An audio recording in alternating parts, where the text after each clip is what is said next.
Audiencia, Andrea Martín y Diego Muñoz.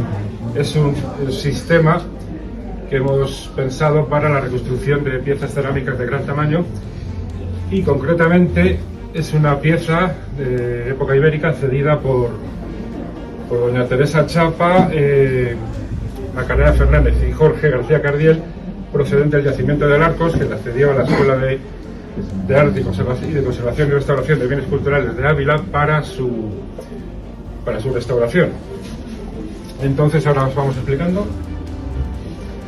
Aquí bueno, tenéis yo no sé quién para hablar de Alarcos porque yo no he excavado ahí ni nada, pero bueno, es un par de fotos sencillamente para indicaros pues dónde apareció. Veis aquí la boca de la cerámica, aquí un poquito más cerca, y así apareció completamente colapsada con infinidad de fragmentos y como veis es una tinaja que mide aproximadamente, reconstruida claro, unos 80 centímetros y es más o menos de gran formato, por supuesto. Y aquí tenemos todos los fragmentos con los que contábamos para reconstruir la pieza, ya en este caso ya limpios, por supuesto, y lo más... bueno, aquí tenéis los datos, evidentemente, pues época ibérica, Alarcos, 82 por 58 centímetros, una capacidad aproximada de 130 litros y un grado más o menos de preservación de fragmentos del 40%.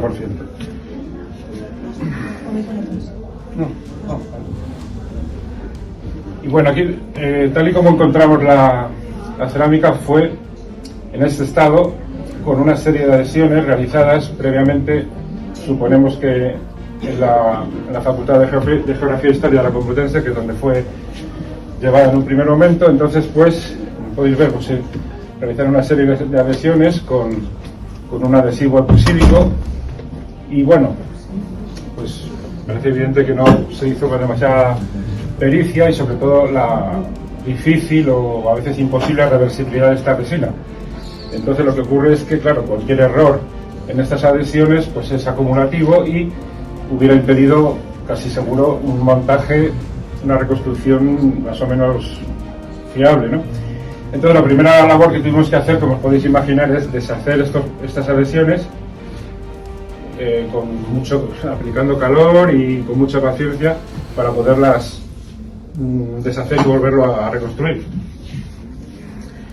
Y aquí, como podéis ver, pues tenemos un montón de residuos de esta resina epoxídica que quedan en los planos de fractura, que obviamente impedirían una correcta adhesión.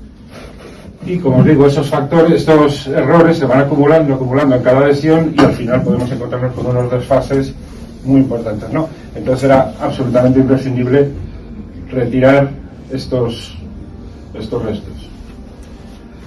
Bueno, aquí es más o menos lo mismo, tenemos esa prioridad de deshacer esas adhesiones, eliminar los restos y además pues eliminar una serie de manchas y escorrentías de esta resina pues que estéticamente pues eran bastante indeseables, ¿no? Y tenemos aquí el objetivo, básicamente era conocer el perfil exacto de la pieza y reconstruirla a partir de los fragmentos disponibles.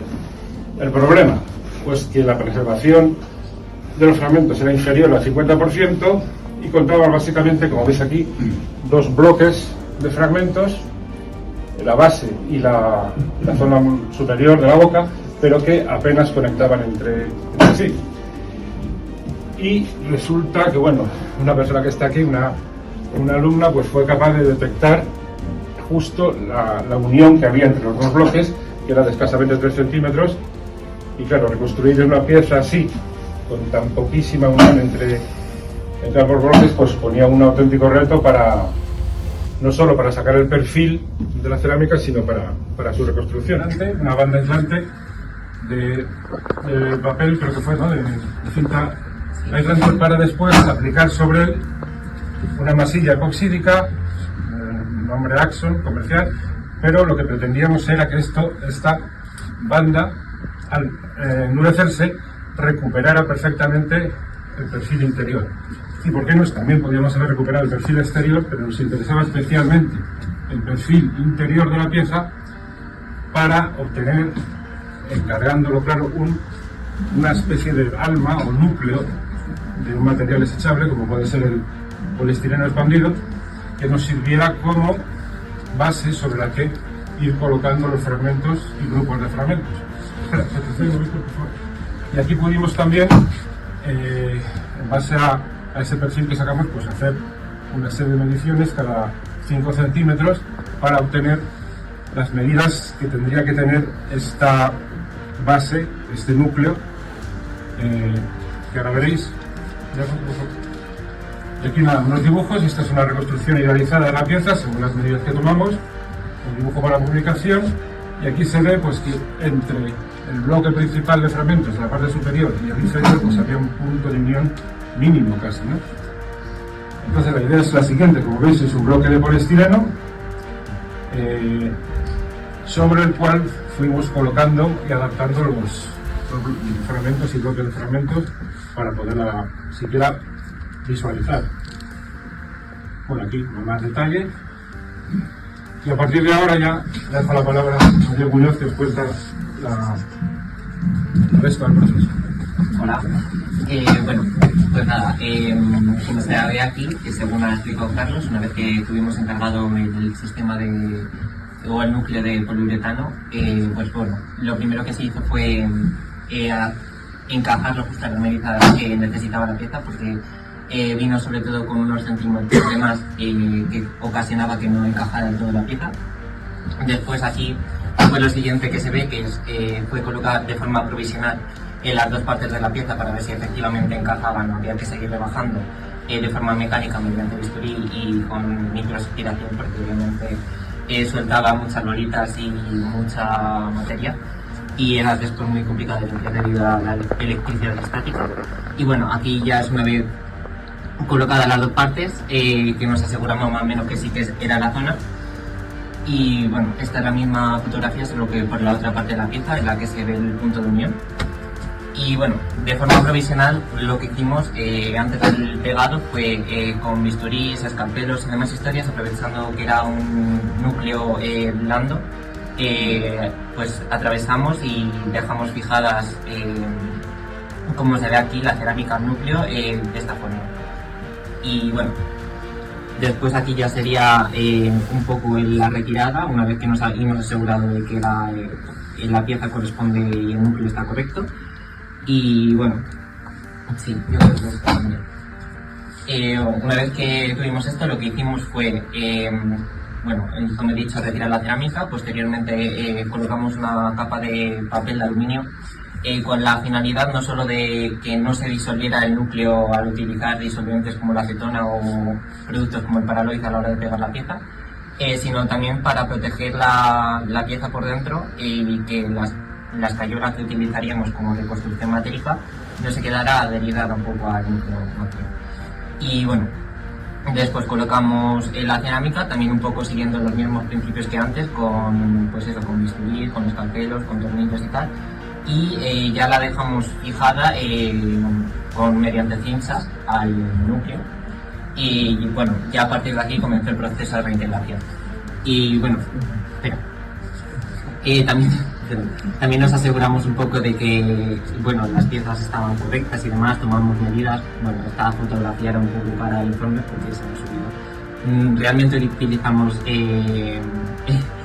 métodos más sofisticados, ¿no? Pero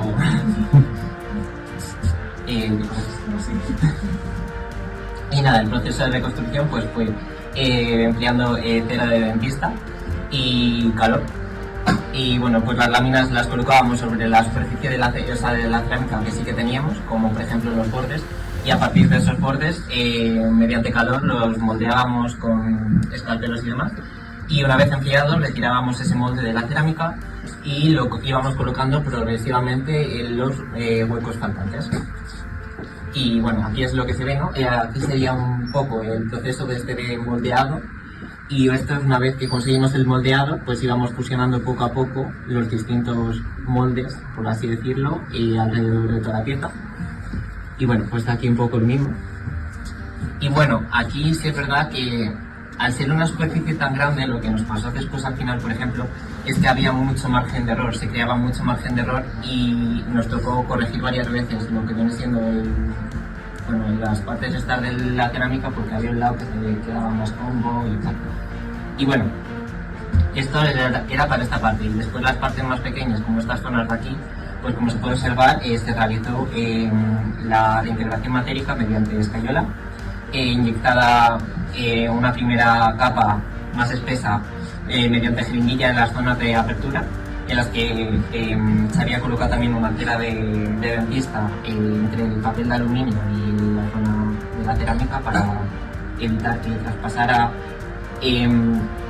la escayola y manchara la parte interior de la cerámica.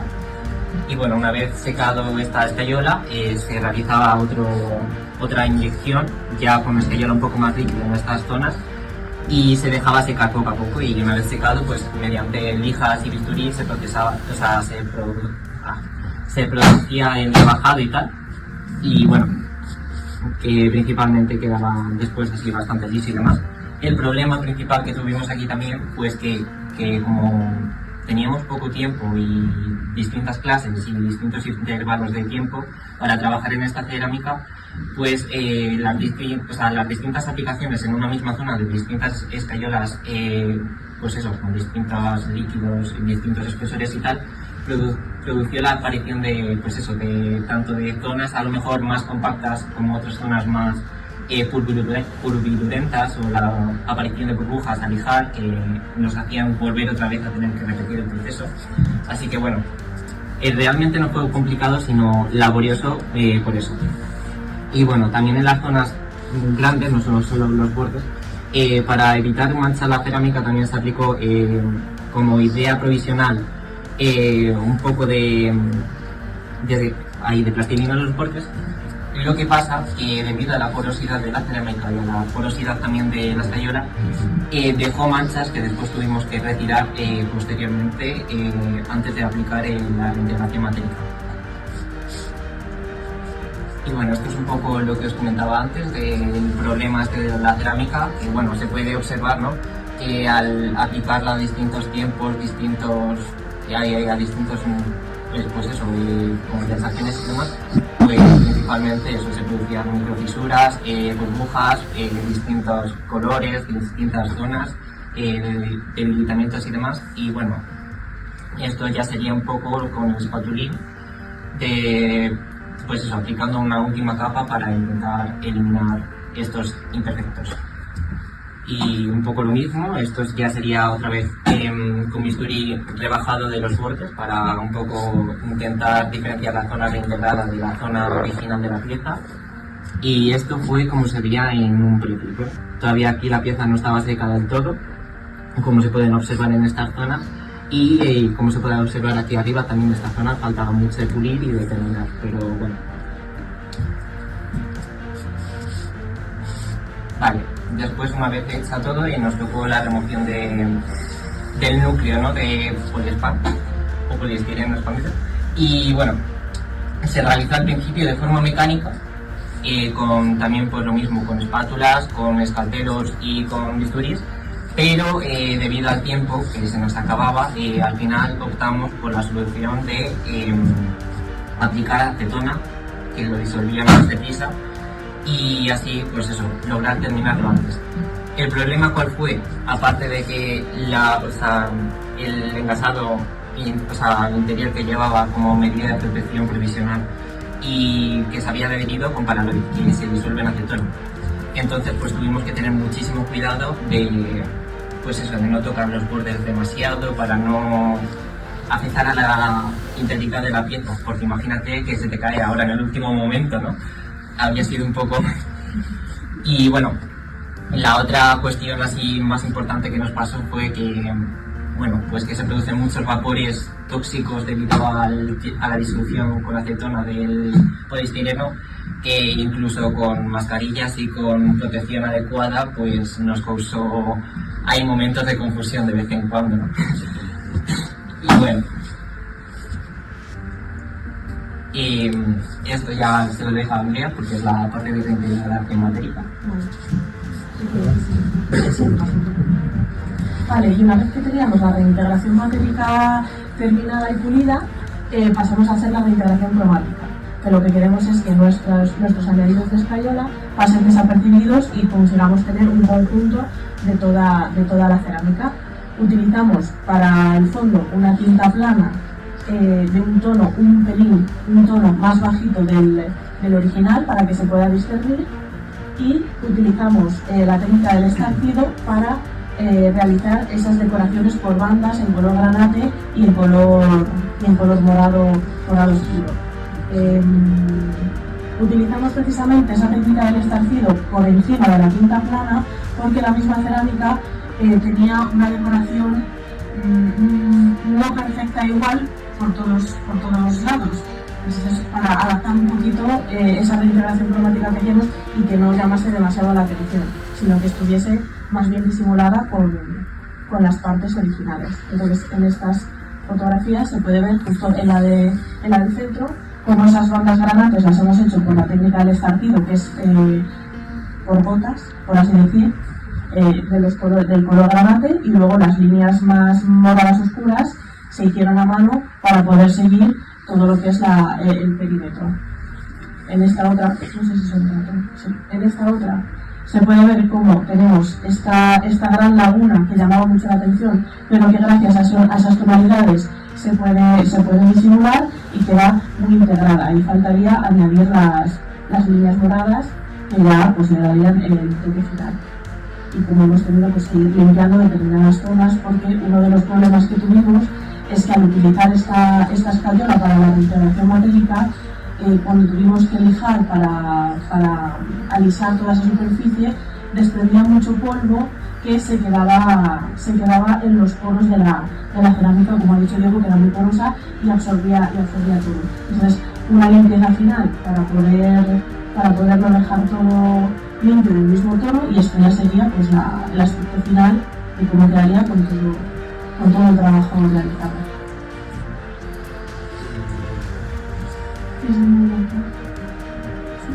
Y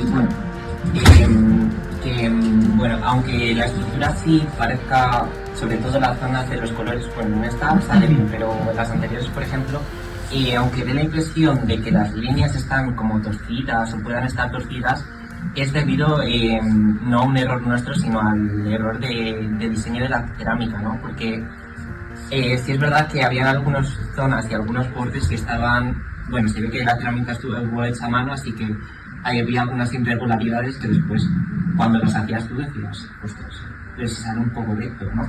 Pero no, o sea, utilizamos todos los sistemas posibles para que quedara recto, y efectivamente es que era cuestión de la cerámica. Y después, otro problema que tuvimos que no se ha mencionado es que, claro, la cerámica ya había sido tratada con anterioridad, como mencionó Carlos. Y bueno, aparte de eso y de que había sido adherida con una resina que había envejecido mal, había oscurecido y se había vuelto muy quebradiza, bueno, pues todos los bordes estaban muy pulidos, ¿no? Entonces eso nos llevó a que las cerámicas no encajaran como un puzzle, sino que nos viéramos obligados un poco a darlas un poquillo más de forma, ¿no? Por eso a lo mejor no queda un borde perfecto como se puede ver aquí, que aquí es donde se ve bien, sino que queda un poco con irregularidades, porque en verdad es lo que te digo, los puntos de unión de la cerámica no encajaban como un puzzle, sino al contrario, estaban tan pulidos debido a los procesos pues eso, anteriores a que nos la trajeran al laboratorio y a los procesos de limpieza, que es que estaba prácticamente de súper buen estado. Y bueno, no sé qué más comentar. Lo de la resina epoxídica se descubrió que, bueno, esto no lo sabe Carlos porque lo realizó para un trabajo de física posterior, pero posterior al informe ya terminando la carrera sobre análisis ultravioleta, pero logré diferenciar que se había utilizado al principio, bueno, la resina tendría dos brillos distintos, ¿no? Un brillo muy verde fosforescente y otro amarillo, otro azul más chiquitín, de menor intensidad, que bueno, que ese sí que descubrí que era cianocrilato, por lo que en un principio la persona realizada que se encargó primero de la reconstrucción esta fatal de la cerámica, posiblemente hubiera empleado primero cianocrilato de pequeñas gotas como puntos de adhesión iniciales y después hubiera aplicado la resina epoxídica, que habría tardado más tiempo en fraguar. Y bueno,